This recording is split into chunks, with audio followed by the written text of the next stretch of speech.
નમસ્કાર, હું છું કૃપાલાલ. ખબર ગુજરાતમાં આપ સૌનું સ્વાગત છે. હિન્દુ ધર્મના દરેક તહેવારો ધાર્મિક મહત્ત્વની સાથે સાથે ક્યાંક ને ક્યાંક વૈજ્ઞાનિક એમનું મહત્ત્વ પણ જોવા મળતું હોય છે. ત્યારે હોળીનું શું મહત્ત્વ છે તે આપણે વોર્ડ નંબર 7ના કોર્પોરેટર અમિતાબેન બંથી આપણી સાથે જોડાયા છે.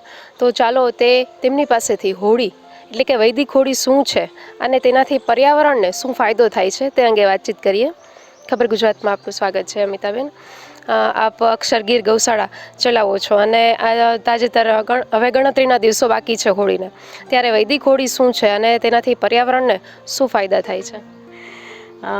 આમ જોઈએ તો હોળીનો તહેવાર ખાસ કરી અસુરી શક્તિનો નાશ અને દેવી શક્તિઓનો વિજય થાય એ હોય છે. સંસ્કૃતિમાં આનું ખૂબ સારું મહત્ત્વ છે અને આપણે એ સંસ્કૃતિને જાગૃત થાય. હોળીમાં જે ગાયના છાણા હોય, ગાયના છાણાથી જે હોળી થાય છે એના હિસાબે ઉનાળો અને જે અત્યારે બંને વાતાવરણ મિક્સ થાય છે, એ શિયાળો અને ઉનાળો મિક્સ વાતાવરણ હોય તો અમુક જીવાત અને કીટાણુઓ છે એ સમસ્ત વાતાવરણમાં હોય તો આ હોળીથી એમના એ બધા કીટાણુઓ છે એનો નાશ થાય અને પર્યાવરણની સુરક્ષા થાય છે. હાલ અત્યારે આપણી પાસે જે આપણી ગૌશાળામાં કેટલી ગાયો છે અને એમના ગોબરમાંથી આપણે બીજી કઈ કઈ વસ્તુઓ બનાવીએ છીએ? ગાયના છાણ અને ગૌમૂત્રમાંથી આપણે આમ તો બહેનો ઘણું બધું બનાવે છે, ખાસ કરીને બહેનો જ બધું બનાવે છે. અત્યારે તમે જોયું હશે કે અહીંયા જે નજીકના બહેનો છે એમની રોજગારી એ મળી રહે અને બહેનો જ બનાવે છે. પણ સુશોભનની વસ્તુઓ, ઘડિયાળ છે, તોરણ છે અને ખૂબ સારા ગણપતિ બનાવે છે, એવું સુશોભનની વસ્તુઓ પણ બનાવે છે અને ગૌમૂત્રમાંથી અમુક અર્ક બનાવે છે એ લોકો. હોળીનો તહેવાર આવે છે તો તમે જે રીતે વાત કરી વૈદિક હોળી, તો આપણી આ ગૌશાળામાંથી કેટલી જગ્યાએ છાણા અને એવું પહોંચે છે અને કઈ કઈ જગ્યાએ વૈદિક હોળી થવાની છે? આ વખતે આપણે કન્ટિન્યુ એવું હોય છે કે આખા વર્ષના આ જે બહેનો છે એ 1 લાખથી ઉપર છાણા બનાવે છે અને એ લોકોને રોજના માટે એનો ઓર્ડર હોય જ છે. વર્ષે 80,000થી 1 લાખ જેટલા છાણા બહેનો સેલ કરે છે અને એ જ આખા વર્ષમાં 1 લાખની આસપાસ એ લોકો સેલ કરે છે છાણા.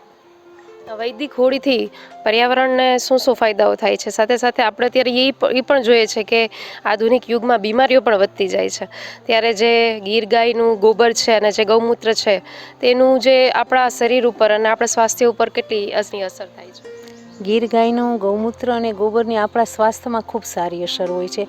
એમાંથી ઘણી બધા ઔષધિઓ બને છે. અત્યારે તો નાવાના સાબુ બને છે, બધું જ બને છે.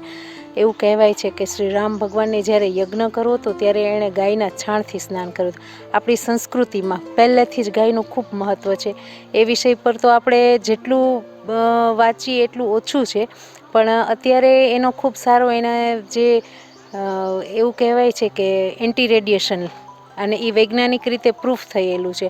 પછી જીવાણુઓને જે નાશક છે ગૌમૂત્ર છે એનો છંટકાવ કરવાથી કોઈ પણ જગ્યાએ જીવાણુઓ હોય એ નાશ થઈ જાય છે અને એનો ખૂબ સારો પર્યાવરણમાં એનાથી કોઈ નુકસાન નથી. આમાં એવું હોય છે કે અમુક મિત્ર હોય છે એ પર્યાવરણને લગતા એ બચી જાય છે ને જે જીવાણુઓ આપણને નુકસાન કરતા હોય છે એ આનાથી નાશ પામે છે. જે કંઈ તમે બનાવી રહ્યા છો ગોબરમાંથી જે ચીજવસ્તુઓ એ બધી કોઈને પણ જોતી હોય તો અત્યારે કેવી રીતે ક્યાંથી અવેલેબલ થઈ છે? અચ્છા, અત્યારે સત્યમ કોલોની અંડરબ્રિજ પાસે છે ત્યાં ઓફિસ ત્યાંથી પણ મળી રહે છે અને ગૌશાળા પાસેથી પણ મળી રહે છે બધાને. આપ ખૂબ સરસ મજાનું એક કામ કરી રહ્યા છો, ગૌશાળા ચલાવો છો ને આટલી બધી ગીર ગાય ની સંભાળ આપ લઈ રહ્યા છો.